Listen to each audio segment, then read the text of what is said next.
Well everyone, it's time for us to go and take a look at the Samsung Galaxy S23 FE and compare it against the Samsung Galaxy S22 and see which particular phone is the better one for you. Now, what's very funny is that both of these devices are very similar. They're also slightly different as well. And here's the thing between both these devices. They both have a lot of capability and they're both very similar, but there is one device that is way better than the other one, and we'll kind of talk about that throughout this video. First of all, the Galaxy S22 came out in 2022, and this phone on the front has a 6.1-inch dynamic AMOLED display. It's 120Hz, 1080p, and it looks like a very good phone. When it first came out, I was a pretty big fan of it, and I'm still a massive fan of this particular phone. On the Galaxy S23, FE, this one has a 6.4-inch dynamic AMOLED display, so it is slightly larger than the S22. It also has a hole punch display. It's also 120Hz, but there is a little bit more noticeable bezel around the Samsung Galaxy S23 FE than the Galaxy S22. So this is a very big thing to keep in mind, because if you are wanting the device that has basically that better, capability and better screen, a phone like the Galaxy S23 FE is probably not going to be the one for you. The Galaxy S22 might be the better one in my experience. Now both of them have USB Type-C ports, no expandable storage in either one. Both of them do have, glass backs, but the S22 does have a frosted glass back, which is actually very cool. Having that frosted glass back is very important, and this in and of itself is a very important thing here.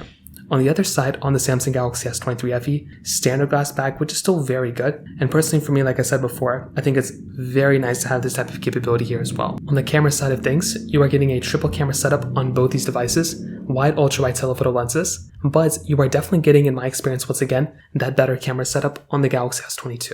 You're getting essentially basically like higher megapixel counts kind of across the board, not really, but on a few cameras, either the same or higher, megapixel count on the S22. 8K capability on the back, 4K at 60 on the front. You could kind of make the argument that there's kind of like a similar camera experience, but I would still give the S22 kind of the benefit of the doubt here, because you are probably going to be getting a little bit more capability from that main sensor that Samsung spent a lot more time and effort on than on something like the Galaxy S23 FE. In terms of the camera capability here, that kind of covers it up there. In terms of software, you're going to be getting probably similar software experiences between both these devices as well. The thing here is that the S23 FE and the Galaxy S22, very good cameras. The S23 FE and the Galaxy S22, very good software. I'm a fan of both these, software experiences, and they're both on One UI, and they're both going to be lasting for quite a bit of time. Not too many differences as far as I can tell between these two devices either. Now, in terms of, wireless charging, reverse wireless charging, hardware features, they definitely have a lot that overlap there. You are also getting basically the same type of chipset and performance between both these devices as well. So you're getting the Snapdragon 8 Gen 1 chipset inside,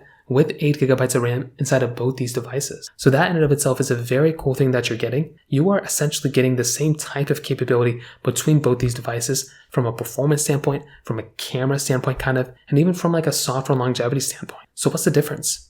Why would you even want to, in my opinion, go for a device like the Galaxy S23 FE when you can buy a Galaxy S22 that might be a little bit cheaper and just purchase that device? And that's kind of what I'd recommend doing here. That kind of makes a little bit more sense for me to recommend you to buy something like the S22 than the S23 FE, in my opinion. So that kind of covers it up there. If you have any other thoughts or questions, let me know in the comment section below. Hit the like button, that'll mean so much, but definitely hit that subscribe button. More importantly than everything else, I love every single one of you guys. Hopefully I'll catch you guys in the next video. Peace out till then.